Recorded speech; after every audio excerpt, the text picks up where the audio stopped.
Hi guys, it's Nicole and I'm back today with sketch 19 from the 6x6 paper pad sketch bundle from Scrapbook Generation. I am still slowly working through these. Basically, I have number 20 in progress. I just have not had time to work on it, but I so desperately want to sort of finish to kind of move on to some other things that I want to be able to share with you guys here. So for 19, Alice's layout had, or her sketch had 9 4x4 photos and 1 6x4 photo. I chose to modify mine into a bunch of 3x3 photos. And basically, I had a bunch of these selfies that I had taken pretty much on my way out of the Create crop, which is that big crop that Scrapbook Generation hosts. I went to the one that they did in 2018, which I think was the first one that they did. And I actually went with, I think there was about 50 other people from an online forum that I participated in for, I don't know, at this point, probably 4 or 5 years. So it was nice to be able to meet and like talk in person to a lot of women that I've talked to for years. And so when I was kind of going through my photos, I saw these and I was like, you know what? They're all kind of the same image, and they would be easy to crop down into a square. And then because you're doing square photos, typically square photos are kind of easy to modify from her sketch being 4x4s, and I'm going to use 3x3s. I did kind of forget a little bit about the 6x4 area, so that kind of threw me off a little bit later, and then I ended up putting my paper strips in, I would say in the wrong spot. Obviously, you can put them wherever you want.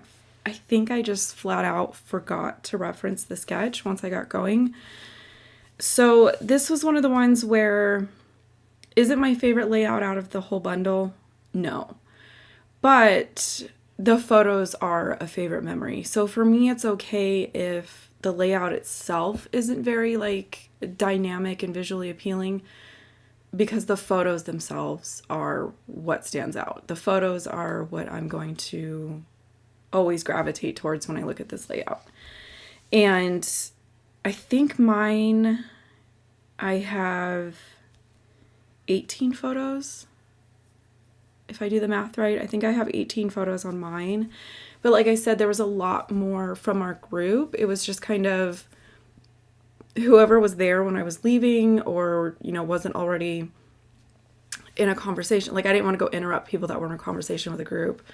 So it was just kind of like, hey, I'm leaving. Like, do you want to grab a quick selfie? That kind of thing. And then I did make sure to get, I think I got 3 out of the 4 girls from Scrapbook Generation, which you can see in the one with Stacy. Her husband actually popped into.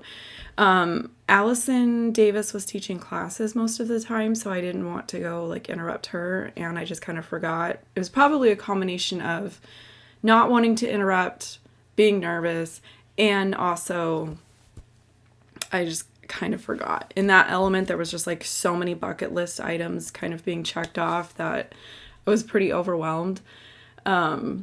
So in order to kind of hide any size differences in my cuts, you can line up as well as you possibly can with your trimmer, but they're not always going to be the exact same size. So for me, I have just kind of been doing this paint trick of just taking some white paint and putting it on the edges.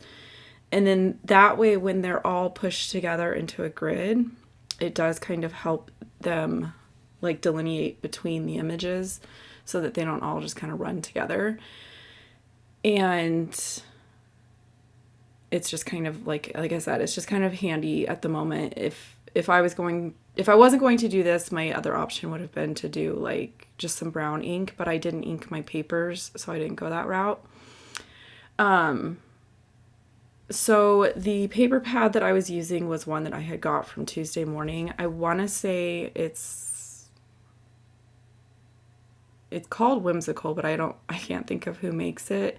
It's one of those ones where it's like Paige Evans or Maggie Holmes or something like that. And that's typically stuff that I don't normally buy.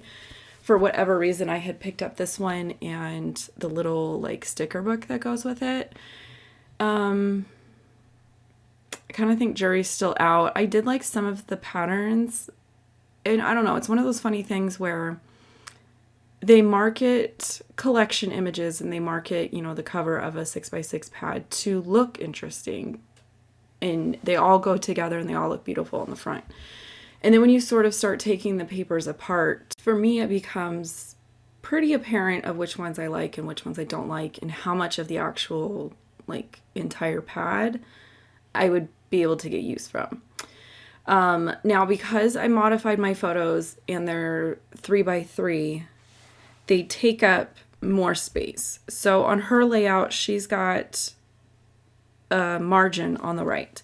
Mine go all the way to my right edge because of the width of my photos. And then on the left, you know, she's got 2 columns of 4x4 photos, so her total width is going to be 8 inches over there. And then she's got 2 inches worth of paper strips. Well, mine are going to be different because, again, I modified the size of my photos. So my photos take up less space.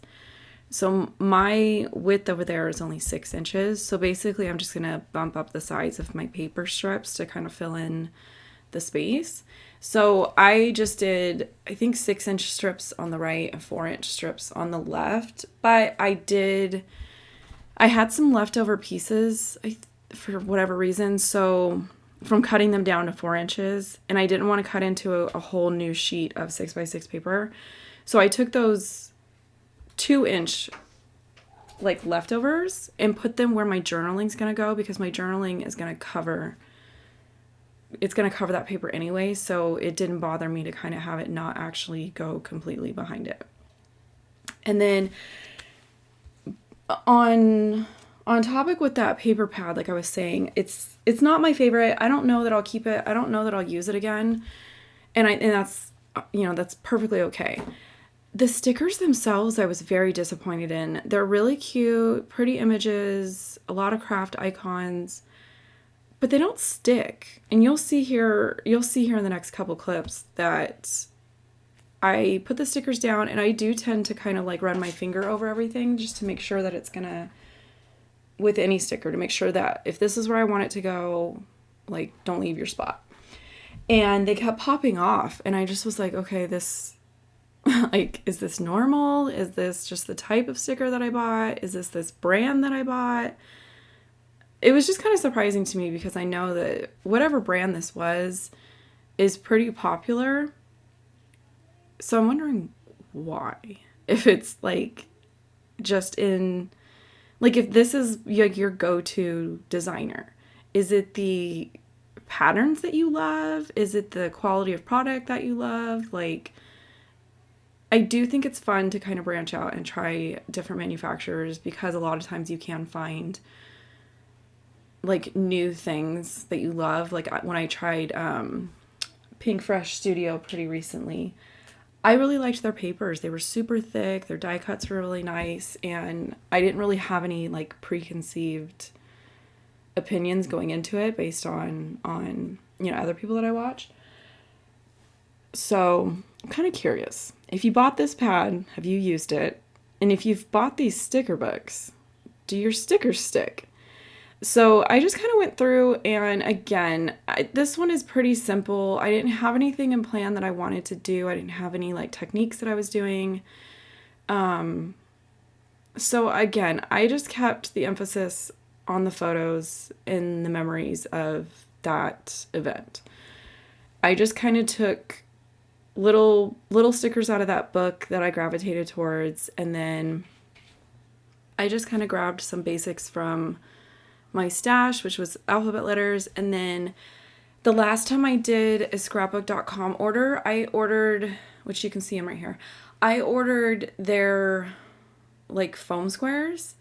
I really like, I can't think of what brand they are, but they come on the small sheets and they come in white or black, but they're kind of spaced out. So I do feel like you're kind of, I don't know, it kind of feels like you're wasting it, but I love their foam strips. Their foam strips are just like the perfect thickness for me.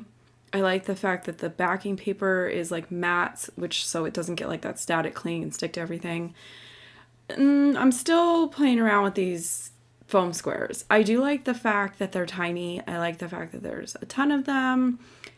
I think I just kind of thought same brand, same concept, just cut into a different shape, but they're actually a little bit different. Like the foam is a little bit different. So I think I only used like 3 or 4 of them on this layout. So like I said, not the best review. Jury's still out on that too, but you do get a lot of them. And I think I caught them during like an adhesive sale, so it was like, and I think I bought a small pack, so it was probably, I don't know, $3 or $4 to try out a new foam square option basically. So again, I kept it super simple. I've got my journaling done, I've got my title going on, and then I'm just going through and I just kind of stuck to some of the floral images, mostly just because other than Stacy's husband, all these people are women, so I just kind of picked things that I thought fit, and then I picked some kind of like art themed supplies to go with everything. And then I did end up using glue, like liquid glue, on all of the flat stickers because even just burnishing them with my finger, like they were not staying on. So I just went ahead and added glue to everything. And then a couple of the flowers I went ahead and put a foam square behind just to give it a little bit more interest. But I'm kind of just allowing the photos and the strips of pattern paper to be kind of the interest. So with that, I'm going to go ahead and sign off, and I will catch you guys tomorrow with sketch number 18.